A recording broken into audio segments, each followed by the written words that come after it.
Snow hammered against the cracked window of the old bus stop as Emma Collins hugged her thin arms around herself, shivering in a tattered dress that was never meant for winter.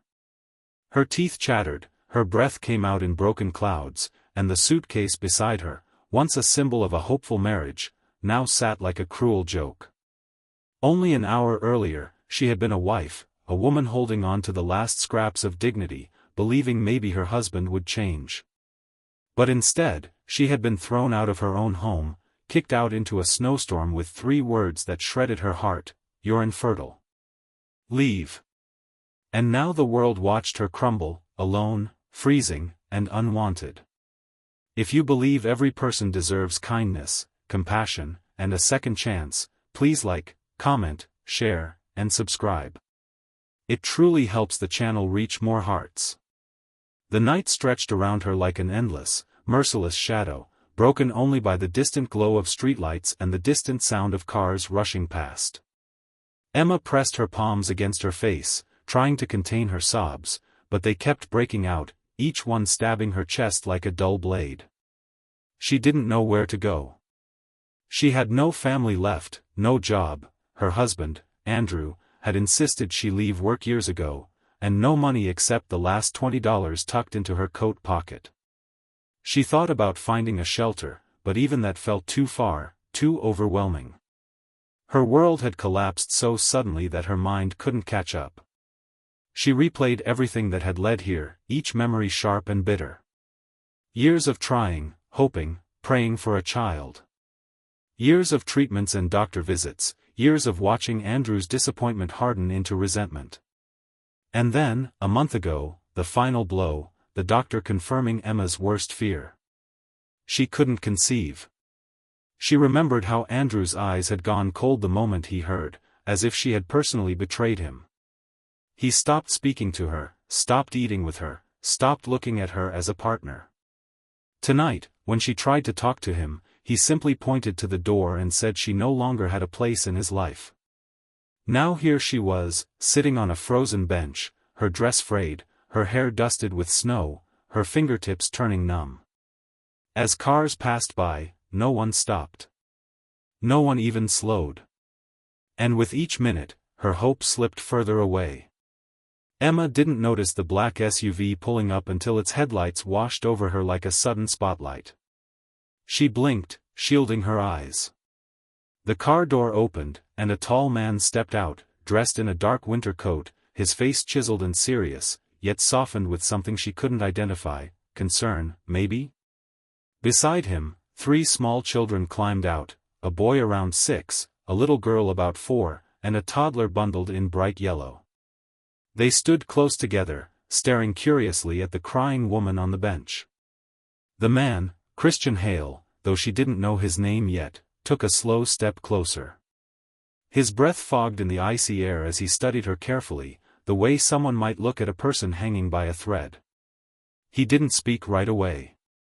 Instead, he knelt slightly, making sure his children stayed close behind him, and simply observed her with quiet empathy. And though Emma didn't realize it yet, this moment, this single pause in a snowstorm, was about to change the course of everything. She wiped her eyes quickly, embarrassed to be seen like this. Emma kept her head down, hoping he would leave, not out of pride but because she didn't have the strength to explain herself to a stranger. But Christian didn't walk away. She could hear the crunch of snow as he approached slowly, deliberately, as if approaching someone who needed help but was too hurt to ask. For several long minutes, Emma and the small family existed in a strange stillness. Snow fell around them, thick and heavy, coating the pavement, muffling the world into a soft, winter silence. The children huddled together, their little faces curious and worried. The man's expression grew more serious, his brows lowering in a subtle frown as he assessed the situation. Eventually, unable to hold her pain in any longer, Emma burst into quiet, broken sobs. Christian's jaw tightened, not with judgment, but with a protective instinct that came as naturally as breathing. He had a way of looking at people, broken people especially, that suggested he had seen pain before, that he recognized suffering when others ignored it. Emma didn't know this yet, but Christian Hale was a single father, widowed for 3 years, raising his children alone after losing his wife to a sudden illness. He understood grief. He understood abandonment. He understood the moments when life tore you apart without warning. And something in Emma's shaking shoulders reminded him painfully of the nights he, too, had cried in silence after his wife passed. Snowflakes clung to Emma's eyelashes. Her hands trembled. Her shoulders shook. She looked like she hadn't eaten in days. And Christian felt something shift inside him, not pity, but an urgent need to help, to do something before this woman froze or broke completely. The boy tugged on Christian's coat, pointing at Emma with big, worried eyes. The little girl hid behind her brother but peeked out curiously, while the toddler clumsily waddled closer, his tiny boots crunching into the snow. Christian gently pulled them back but kept his gaze locked on Emma.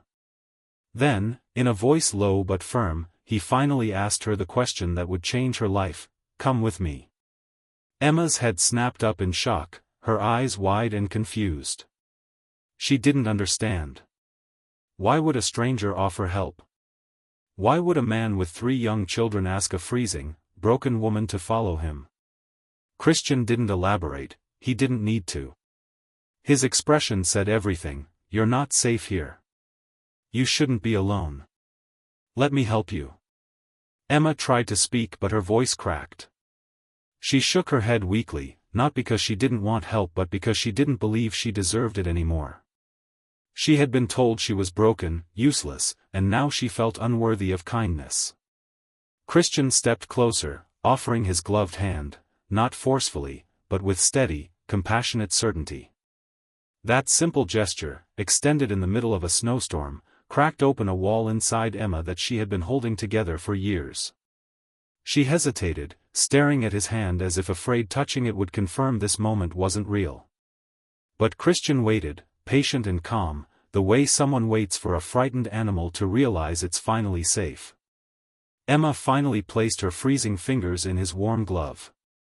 From that point on, her life took a direction she could never have imagined. Christian guided her to the SUV, helping her into the warm seat while making sure his children remained close.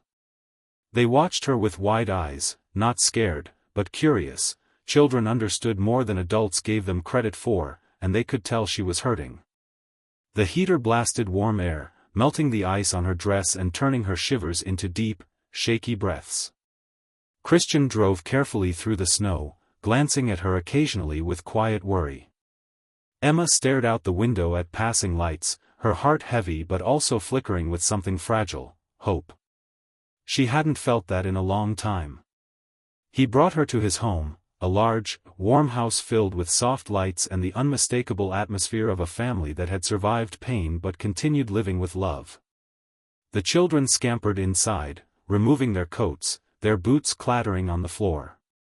Christian helped Emma step in slowly, making sure she didn't slip on the snow.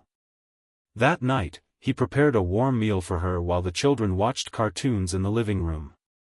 Emma ate slowly, as if unsure she was allowed to.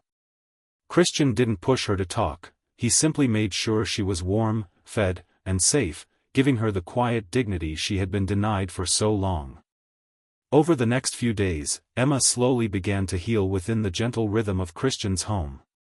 She helped him with the children, tidied the kitchen, and little by little, felt her confidence returning. She found comfort in the small moments, the toddler clinging to her leg, the little girl braiding her hair with clumsy fingers, the eldest child reading her books. For the first time in years, she felt needed. Not because of something she could give, but because of who she was. Christian noticed everything. He noticed how the children adored her. He noticed how she flinched whenever someone raised their voice, even out of excitement. He noticed how she avoided mirrors, as if afraid of her own reflection. And slowly, he helped her rebuild the pieces of herself that life had shattered. He encouraged her to find work again, to reclaim her independence. He connected her with people who could help, using his influence quietly, never boasting. Emma soon found a position at a local community center, where her natural compassion made her beloved almost instantly. Months passed, and Emma flourished.